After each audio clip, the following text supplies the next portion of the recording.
I am having a wonderful chat with a brand new musical friend, uh, Jerzy Kosmala, Dr. Jerzy Kosmala. He is a professor at UC Irvine, viola, and we'll be speaking about his various teachers and his training, its worldwide education, and what we're really going to address is an upcoming recital. Dr. Kosmala and friends, and he has entitled this recital coming up at UC Irvine, The Mesmerizing Viola, and we will discuss that. But let me do a little bit of information, Dr. Kosmala, if you will allow me. We are speaking about Dr. Kosmala's recital coming up on Saturday, April 11th at 8 o'clock in the evening at the really beautiful, it looks like, very intimate Winfred Smith Hall on UC Irvine campus. It looks also, I haven't ever been there, but it looks like a rather bright and wonderful acoustic, so I think it's going to be delightful. Very good. Yeah. Dr. Kosmala is going to be joined by a couple of good colleagues. I hope I can pronounce names properly. Dr. Kosmala will help me. Harotun Bedelian, Bedelian, thank you, violinist, and David Dunford, who will be the guest artist pianist. And the recital is, of course, viola and fiddle music. We're going to hear the second Mozart duo for violin and viola. That's going to be fun. We're going to hear Brahms, of course, the second, the E-flat sonata for viola. I love that piece. But also, here's where things get a little tricky, a little interesting, because Dr. Kosmala has said very clearly the mesmerizing viola. He has adapted some very interesting pieces for viola. Here they are on this program. Brahms, the scherzo, the C minor scherzo. That's going to be very interesting. We're going to hear the very well known, the Vocalise, Rachmaninoff Vocalise, in an arrangement for viola, but also very interesting, and I hope we'll have a few minutes to spend on the Rachmaninoff Cello Sonata arranged for viola. I heard that piece last maybe 2 or 3 years ago, and a very, very interesting idea, transcribing, adapting this piece for viola. I want you to discuss it for a moment, but let me get to some ticket information, and then we'll get started on our chat. Tickets are, amazing. $5 for students, $14 and $15. I mean, that is not going to break anybody's bank. Again, UC Irvine, on the campus of UC Irvine. The telephone number for ticket box office number is in the UC Irvine area code 949-824-2787. We're speaking about 8 o'clock in the evening, Saturday, April 11th. Now let's just get started. You know what I'm mostly curious about, because your resume just goes on and on and on and on. Give all of my people that are watching this interview, just give me a little bit of an overview of your training. Well, all my life I've been doing 3 things: performing, teaching, and transcribing transcribing music for viola. Since the viola has a very large repertoire, but not all of that large repertoire is so appealing to the audience. So those fantastic pieces like Rachmaninoff Sonata, like Mozart sonatas, like Schubert Arpeggione, all things that could be transcribed for viola or adapted for viola, I transcribed, I edited, I published in Poland, basically speaking, because they were interested, and I lived in Poland before coming to US, so I had the contact with the publisher. So that was my, basically speaking, performing, teaching, and publishing. And performing and teaching, of course, goes hand in hand. Whether I perform, whether I teach, I learn from my students how to perform many times, how to fix their problems. So I'm good in fixing those problems, and that's what my career is all about. But let's speak a little bit about the conservatories that you have attended. Well, I attended Academy of Music in Poland, where I got my artist diploma. Then I moved to Eastman School of Music, and I got my master's there. Then I moved to Indiana University. I got my doctorate there. but everything was centered about studying with William Primrose. And William Primrose obviously was the magnet that would get all the good violists to have under his tutelage or something like that. Okay, so that's why I ended up in Indiana University, because he was a viola professor there. And soon enough, after getting there, I became his assistant, to the point that he designated some students of his for me to coach, to teach entirely. And with some, they didn't have, some of them hesitated, who is Kosmala? I wanted to study with Primrose. But then, after some time, we became good friends, and they appreciated what I have done, maybe sometimes even better than Primrose, because he was not that patient as I was. So that's how it was in Indiana, and with Mr. Primrose. With Mr. Primrose, that we had some, I came to study with him after making a number of performances in Europe. And I performed many times Bartok viola concerto. So being at Indiana University and doctoral student, I was supposed to play a concerto with the orchestra, so Bartok was the one. And I wanted to study that, of course, with Mr. Primrose. And Mr. Primrose heard me play and said, you changed my fingers here, you changed my bows there, go down to the library and listen to my recordings. Okay, I knew his recordings. But many fingers of his and bowings were so awkward to me and to other students, almost to. Okay, so I used my own. Well, I tried to please him, change this, change that. It was not enough. So finally he said, well, you work on it and bring something else. So I played this concerto with the orchestra. He came for concert and said, on stage, you really show what you can do. So it was a big compliment. And we became very close friends. He was visiting us in our family many times, and we kept that friendship for an entire life. Yeah. So when I performed on one viola congress in Toronto, he came. Only he didn't feel well. Just before he passed away, he had a stroke, not stroke, but some sort of illness. So he came on my recital, and that was it. So he paid.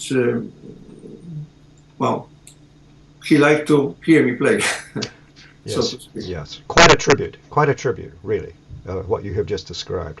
Let's just kind of walk through this program a little. By the way, you've just come back from Poland, and as you described, you had a little jet lag, but you're looking pretty good. You're all over the world all the time. What was the Poland trip about? Well, thank you. I came last night. In fact, this morning, 1:30 this morning, and well, that was a very intense visit, shall we say, because I performed a viola recital with very, very ambitious program with Franck violin sonata arranged by myself. Of course. Brahms. And of course I played a piece written by my granddaughter. Let's talk about that. My granddaughter is a fantastic violinist, 16-year-old, won many competitions. And he wrote a piece for me that I premiered few months ago in Portugal on International Viola Congress. So I premiered that piece over there, and obviously it was so well received, and I loved the piece. So I proposed to do it in Poland, and they loved this program as well. Wonderful. So I'm very happy. By the way, how extended are the musicians in your family? How far back does it go? Are you the first real professional musician in your family? Give me that story, and then we'll lead it right up to your granddaughter. I am the first one. I don't know where I got genes from. Maybe my ancestors someplace down the line. But I didn't want to be a musician. But I played the instrument from a young age. But somehow the destiny put me into that field. I couldn't refuse. I tried to be a lawyer. I tried to be this, tried to be that. But still the music was winning. So I won to be a musician. And I started viola by accident. That was something interesting, because I got married very early when I was 19. and it was opening in the local symphony for viola. One opening only. So I had 3 days to pick up the viola, learn the clef, played audition, and got the job. So I was playing in the orchestra viola and studying at academy violin. So the teacher said, why don't you just do one or another? And viola was the one, because that was breadwinning instrument. So I became a violist. And then, of course, after coming to Primrose, then I really fell in love with it. And yeah, and this is quite a story. Lots of fiddle players take up viola as a sort of afterthought, and then some few say, "Oh, this is good." As you said, it's earning bread. I've got a position here. This was in Krakow, yeah. Yes, in Krakow. And it's Primrose used to say, if somebody switched from violin to viola, he would say he wised up. That's good. That's really good. Because he was himself a violinist before he became a violist. Oh, really? Yes. See, so the dirty secret is you are all fiddle players before you become violists. Is that possible? I'm a musician. Shall we say that? Yes. So that I oppose very much so if somebody says viola power. And you hear viola power and scratching the instrument as much as possible. This viola power, this viola way of playing. Yeah. No, it's either good way, violin, viola, cello, or viola power. Yeah. Also, the real bottom line, as you know and I know, it's being musical, musicality, playing beautifully, playing the instrument beautifully. That's all there is to it. He said. Viola is a heart. I mean, you just. Well, many times I had reviews that you play from your heart, or somebody came and said you made me cry. Well, I didn't know if I played so badly that he had to cry. I moved him. I take the second one as a possibility. By the way, the key to survival is a good sense of humor, and you clearly have such. Also, yeah. Let's just kind of walk through the program because it's very, very, very interesting.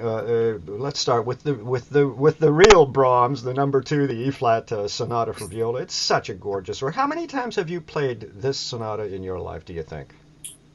I cannot count. I have more more times than my fingers, obviously, and I teach that all my life too. Yeah. So but there was the time that I was on the jury on international viola competition in Munich, and somebody had to play this Brahms as a mandatory piece. So it was like 50 times Brahms, Brahms, Brahms. And then after the competition, I had recital in London, and I had to play Brahms myself. So before playing, I said, well, I cannot guarantee which rendition it will be, because I heard that 40 times or 50 times.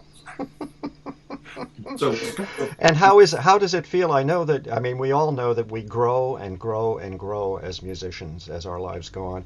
How do you feel about what we'll hear on April 11th, this performance of this particular rendition, as you say, of Brahms' number 2 viola sonata? How does it feel now these days? Okay. It feels that every time I approach the piece, I know it more and more, and I always find that I'm playing that with feelings. It's not just notes. Yes. It's not only play correctly everything, but something that can impresses me. I'm involved. I get from within things rather than just moving my fingers and go. So in that case, also I teach that, and I try to influence my students to be not sentimental, but more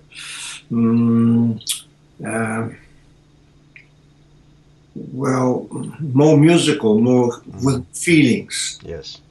Yeah. So entire program actually is around that feelings, because the Rachmaninoff, for instance, is a lovely piece and very, very difficult on viola. Yes, I'll bet. Very difficult.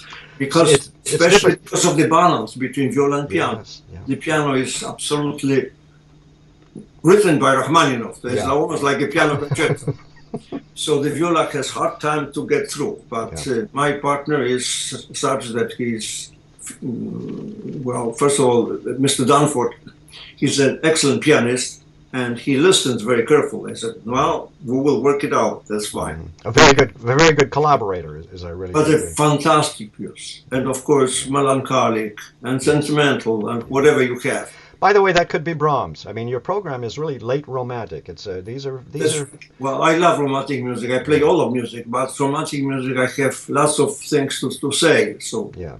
Yes. I do that. And from a student's point of view, I'm speaking now as an old man conductor myself these days, but helping students to understand that it's more than the notes. It's about understanding the character of the composer, the life of the composer, the period. Everything is so important to gain an understanding of these very, very deep, very intellectual thinking human You're beings. absolutely right there. Yeah. If the students could listen, I mean, could read something about the composers, they would understand better the piece and would have more vision. They would understand in between the lines what he meant to say. Yes, yes, exactly. Now, how much trouble have you gotten into with some of these transcriptions? For example, the vocalise, the Rachmaninoff vocalise that's always played on fiddle. What? Any trouble? Anybody say, "What are you doing? How dare you?" Oh, that's fantastic piece. And I can play, practically speaking, violin music on viola without as much difficulty. Having my students, like my grandchildren, playing violin, I have to learn how to play Tchaikovsky. I learn how to play Mendelssohn on viola. Yeah. I teach them. I teach them 3 times a week, my grandchildren. So if they have success, I think that I'm part of it too. So let me make sure I understood you. Not that you have to learn it on fiddle, but you learn these concerti, these fiddle concerti, the Mendelssohn and so on viola. I play on viola and show them on viola how to do it. By the way, I've been watching your hand. You have Ah, a huge hand. It's perfect for viola, isn't it? yes, it is. I had a problem with violin because I had to squeeze fingers in high Uh-huh. position. So I said, oh, well, forget it. Now, listen, you just mentioned granddaughters and teaching, or grandchildren and teaching grandchildren. How big is this dynasty of musicians that you're now responsible as the what? The Skiana, if that's the right word, of the family. Well, that's a Kosmala clan, I would say, because I, I play my daughter, who is a lawyer. He's a fantastic violinist. He played for Mr. Gingles when she was young. Gingles said, I want to teach her. Bring her to me. Okay. But so she played equally fine as and being a lawyer. Then I have sons who play the violin. I have grandchildren from another son who lives in North Carolina, has 4 children, all of them play violin. So if they get together, that's almost like a Kosmala orchestra or chamber music. But I don't hear the magic word, viola. Well, nobody plays viola but father. Hmm. Well, the father has to be the That's hilarious. something else. What about your daughter? I met her a little earlier this morning. Is she a musician? The But daughter here at the home that you're in now. yes, well, she's a lawyer. She's. Oh, that's the one. I mean, we played concerts together. I played concerts together with my granddaughter, with the orchestra, with my Kasia granddaughter. Yes, Wonderful. I transcribed many pieces that was written for 2 violins, for violin and viola, because of my daughter and because of my granddaughter. So Well, that's how it goes. so there's a practical reasoning behind much of your transcribing. Yeah. Yes, yes. Jerzy Kosmala, Dr. Jerzy Kosmala, what a great pleasure it has been having an opportunity to meet you and chat with you. I wish I were able to get down to Irvine. Let me give the information once more. You know that many people all over Southern California watch this little interview, and I do hope that it's going to help increase, if only by 2 or 3 ticket sales for you. But more importantly, what a great pleasure to meet a real musician. It's really an honor, honestly. Here we go. Let's just run by the information once again, and then I'll let you go about your practicing. I seem to recall you were practicing earlier, even after jet lag. That's amazing. We are speaking about a recital coming up at University of California, Irvine, in the Winfred Smith Hall, a wonderful chamber music hall, 8 o'clock, Saturday, April 11th, 8 p.m. Tickets are dirt cheap, $5 for students, 14, $15. You can, you spend more than that on lunch. Wonderful colleagues. I'll have a little trouble, but Haratuyun Bedelian, Harutun Bedelian. Thank you very much. Armenian violinist colleague, and David Dunford, guest artist, pianist. Program. We're looking at, for no other reason, to hear Jerzy play the second Brahms viola sonata, E flat major, such a gorgeous work. But also an adaptation of the Rachmaninoff cello sonata. That's a stunner. Worth listening to. Well, thank you. I think it must be. And also not to forget the Mozart, the wonderful. This is the number 2 duo for violin and viola. That's going to be fun.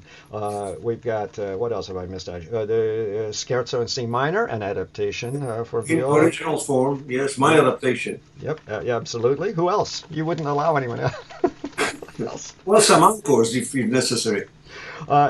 Basically, I do believe that your choice of title for this recital, The Mesmerizing Viola, will in fact be so. A great pleasure again speaking with you. Thank you so very much for a few minutes of your Sunday. And I hope you'll be good and rested on April 11th for that recital. Thank you. It's my pleasure. Thank you. Great pleasure. Bye-bye. Bye-bye.